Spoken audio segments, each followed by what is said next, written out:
So we're going to tell you how this all works, and then we want to talk to you about anything that is important to you. You are beautiful in your bodies. Do you know it? And you are source energy in your bodies. Do you know that? And do you know that while you are in these bodies, vibrant and alive and flowing, do you know that the larger part of you still remains non-physically focused? Sometimes you refer to that non-physical part of you as your soul, your source. We refer to it as all of that, but also your inner being. It's the God force that is really you. It's the furthermost expanded version of you. So you were only non-physical energy before you came into this body. And when you were only non-physical energy, that singular energy stream was pure non-physical energy, meaning it was a very high, clear, pure vibration that held no resistance that would be discernible from your vantage point at all. Pure, positive energy, a sort of swirling love of well-being and knowing, a literal culmination of all that you have become. The best of all life culminated there in that pure energy. And then a part of that energy projected forward or was summoned by the body that was being created within the womb of your mother. And as that energy was summoned into this physical time-space reality, and you came forth and focused into that body, now you have two vibrational vantage points, the non-physical vantage point of pure positive energy and the physical vantage point of whatever it is that has your attention now. So in the moment that you were born, the potential of splitting your energy occurred. And by splitting your energy, we don't mean something has gone wrong. We mean, just like you intended, you came forth to focus. And when you began to focus, even before you could speak, long before you could walk, in the moment that you were born and began to assess your awareness of your environment, you began to offer vibrational frequencies in response to your observations. And when you did that, those frequencies began to emanate, and they began to play a vibrational part with the vibrational emanation from your source. So as this infant, in your first view of physical life, that part of you moved ever so slightly away from the pure positive energy of who you really are.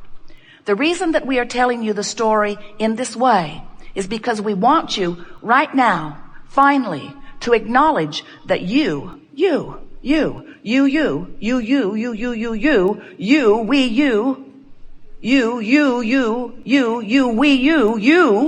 you have two vivid vibrational vantage points. And those vibrational vantage points are playing off of one another all day, every day. That's what your emotions are. When you, in your body, are focused upon something in the way that the source within you focuses, for example, you are appreciating your body and you are loving life, the exhilaration that you feel is because your focused thought and the focused thought of the source within you about the same subject at the same time is a perfect match. So in your fusion, in your blending, in your alignment, in your closing of this gap, in your allowing of your complete connection with who you are, you feel the full vitality of source flowing through you in this actively focused human physical leading edge time-space moment. The best of life.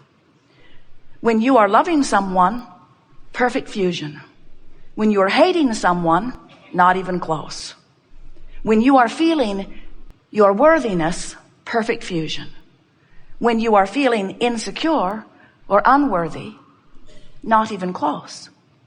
We want you to begin to utilize your emotions to let you know the most important thing that you will ever come to wonder about, and that is your relationship with who you are. Because when you pay attention to the relationship between you and you, now in your being tuned in, tapped in, turned on to the energy of you, to the fullness of you, to that which you call God force, to the energy that creates worlds, in that alignment and only in that alignment can you even begin to live your life in the way that you've intended.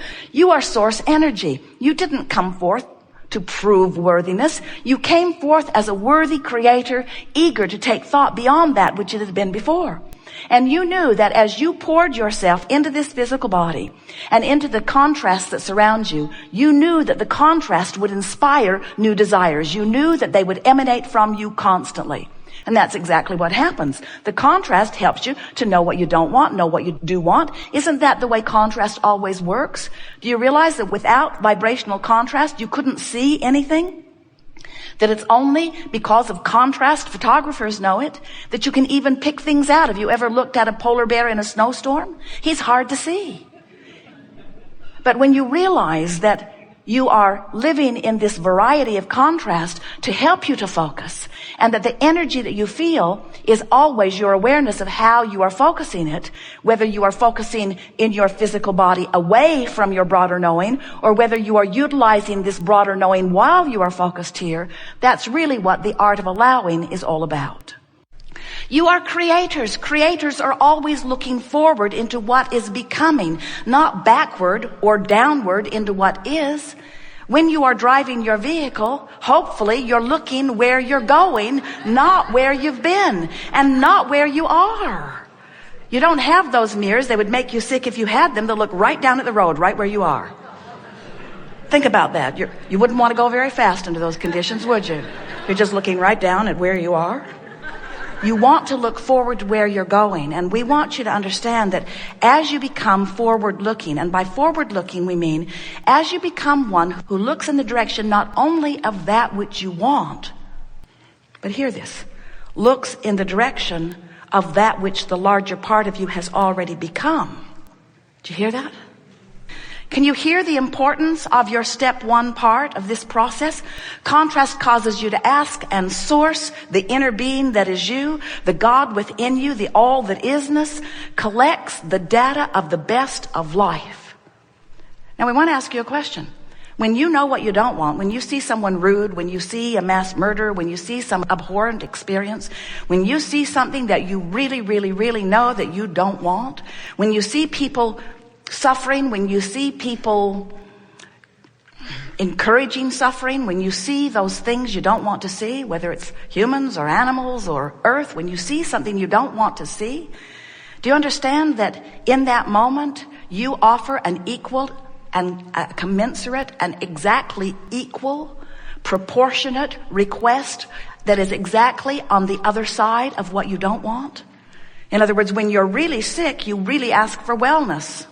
If you're sort of sick, you sort of ask for wellness. If you're sort of confused, you sort of ask for clarity. If you're really confused, you really ask for clarity. In other words, your request is always proportionate to what you are allowing yourself to live. And for that reason, in this time of greatest diversity, which is a good thing, not a bad thing, as you are mixing it up with one another, you are asking massively. And as you don't allow yourself as individuals to go in the direction of what you're asking for, it just causes you to ask harder and stronger and more often.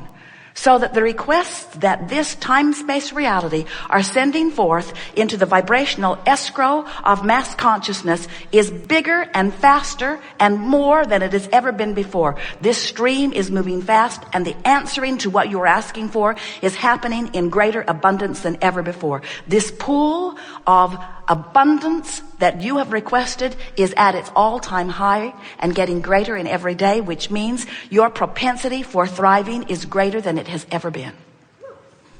Your propensity for suffering is greater than it has ever been also.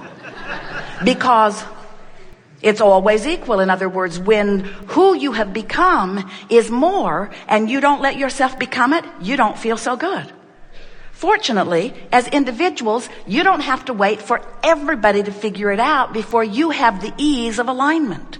You get to individually go with the flow of that which you have become, and when you do, you come into alignment with who you are.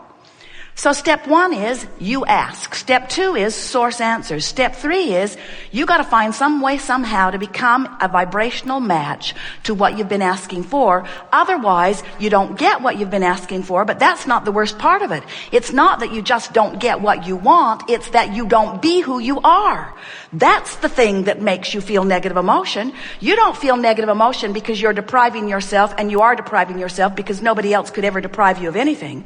But you don't feel negative emotion because you have deprived yourself of the lover you want, or of the car you want, of the resources you want. You are feeling negative emotion because you are depriving yourself of the state of being that you are.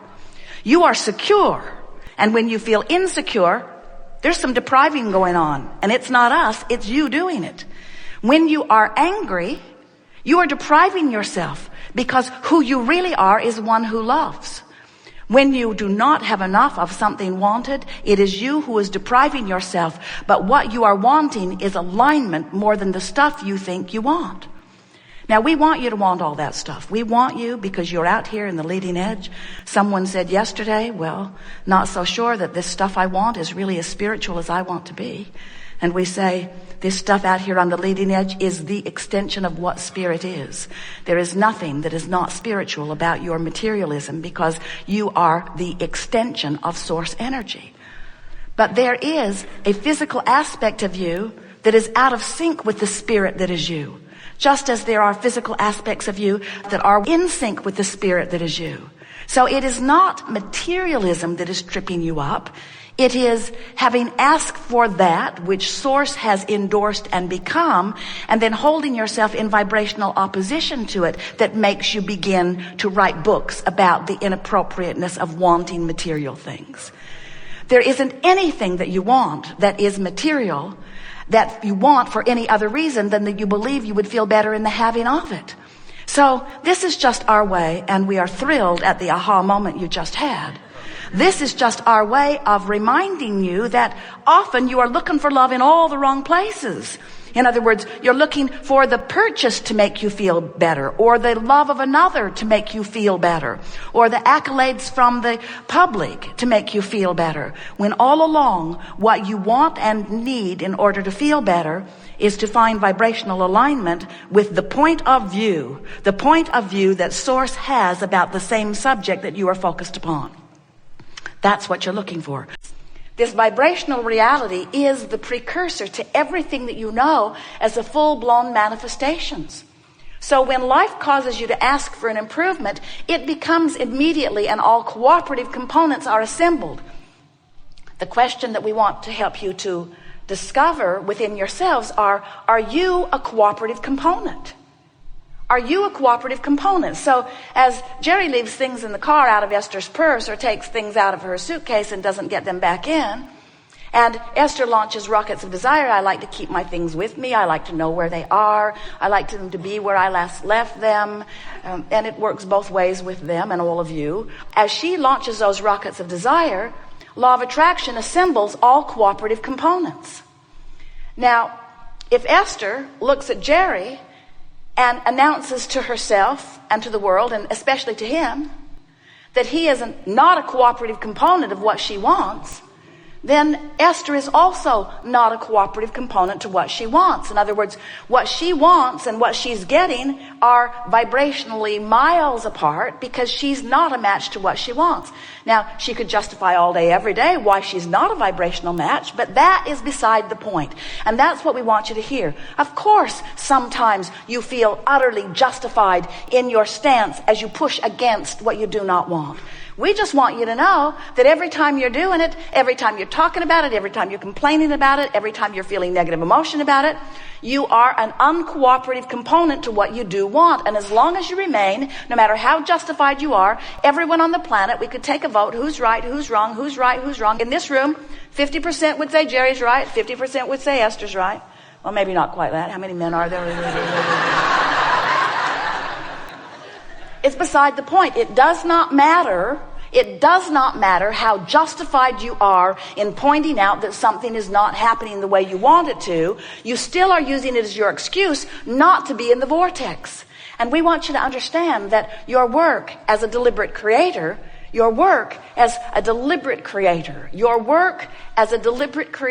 only thing that you need to give conscious attention to is your relationship to this vortex, which contains all things that you've been asking for. We have enjoyed this interaction more than words can convey. It is exhilarating to come together with you and feel the power and clarity of your being. And we want to compliment you on your patience and willingness to stay focused for hours on end on concepts that in many cases are new, while you